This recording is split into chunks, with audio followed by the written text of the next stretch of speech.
بسم اللہ الرحمن الرحیم۔ السلام علیکم ورحمۃ اللہ وبرکاتہ۔ ناظرین، کھیل کود جسمانی اور ذہنی نشوونما کے لیے نہایت ضروری ہے۔ اس کے بے شمار فائدے ہیں جن سے آپ لوگ بخوبی واقف ہیں۔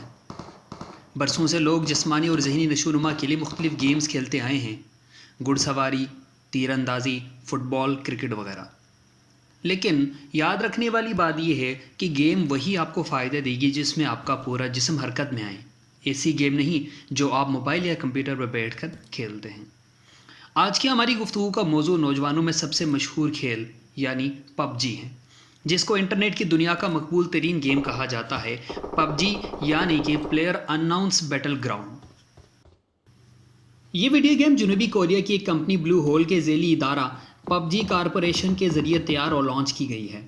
اس کھیل میں ایک جزیرے پر 100 لوگ پیراشوٹ کے ذریعے اترتے ہیں اور ٹیم کے دیگر ممبران کو مارنے کے لیے ہتھیاروں کی تلاش کرتے ہیں، جبکہ خود کو ہلاک کرنے سے بھی بچاتے ہیں۔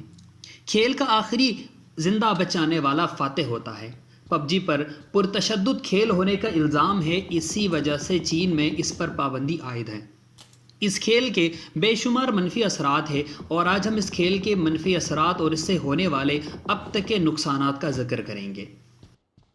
پوائنٹ نمبر 1، یہ گیم تشدد سے بھرپور ہے۔ پرتشدد کھیل ہونے کی وجہ سے پب جی کی جانچ پڑتال ابھی بھی جاری ہے۔ ضرورت سے زیادہ تشدد جارحانہ خیالات، جذبات اور طرز عمل کو متحرک کر سکتا ہے، جو بالآخر کھلاڑی کی ذہنی صحت کو بری طرح متاثر کرتا ہے۔ نمبر 2، یہ صرف ایک گیم نہیں، نشہ ہے، بلکہ اس گیم کو اگر ہم لت کہیں تو اس میں کوئی مذائقہ نہیں۔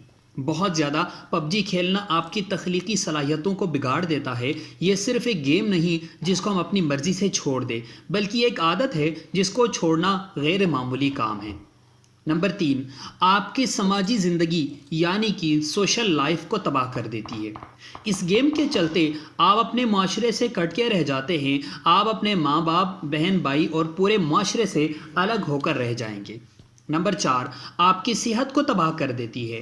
اس گیم کی سب سے خطرناک بات یہ ہے کہ جب آپ یہ گیم شروع کریں گے تو اس کے اختتام تک آپ کو چین نہیں آئے گا، اور جب آپ بہت زیادہ اسکرین ٹائم لیں گے تو اس سے آپ کی صحت تباہ ہو جاتی ہے، اور جب آپ بہت زیادہ اسکرین پر اپنی نظر جمائے رکھیں گے تو اس سے آپ کی نظریں بھی کمزور ہو جاتی ہے۔ نمبر 5، آپ کے دماغی نشوونما کو روک دیتی ہے۔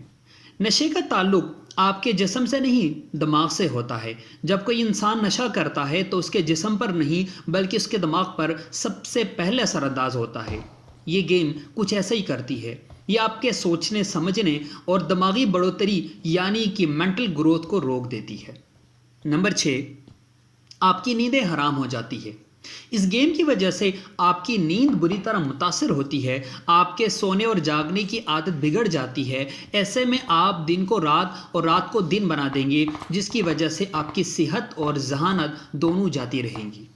نمبر 7، وقت کا ضیاع۔ اس گیم کی وجہ سے اگر آپ کو کچھ فائدہ حاصل ہو رہا ہے تو وہ ان تمام نقصانات کے بدلے میں کچھ بھی نہیں ہے۔ آپ کا جو قیمتی وقت ہے وہ تباہ ہو رہا ہوتا ہے۔ آخری اور سب سے خطرناک بات یہ ہے کہ پاکستان، انڈیا، جاپان اور دنیا کے کئی ممالک میں اس گیم کی وجہ سے درجنوں لوگ موت کے آغوش میں جا چکے ہیں۔ اس لیے میری آپ لوگوں سے اپیل ہے کہ خدا را اپنا پیسہ، جوانی، جنون، ہمت اور حوصلے کو ان گیموں کے نظر نہ کرے، بلکہ ان عطا کردہ نعمتوں کو کسی تخلیقی کاموں میں صرف کرے۔ وقت جیسی نعمت کو ضائع کرنے کے بجائے اس سے مستفید ہوں۔ انٹرنیٹ کو اپنے لیے رحمت بنائیں، نہ کہ زحمت۔ اگر آپ ان باتوں سے متفق ہیں تو ہمارے اس پیغام کو ہر شخص تک پہنچائے۔ جزاکم اللہ خیر۔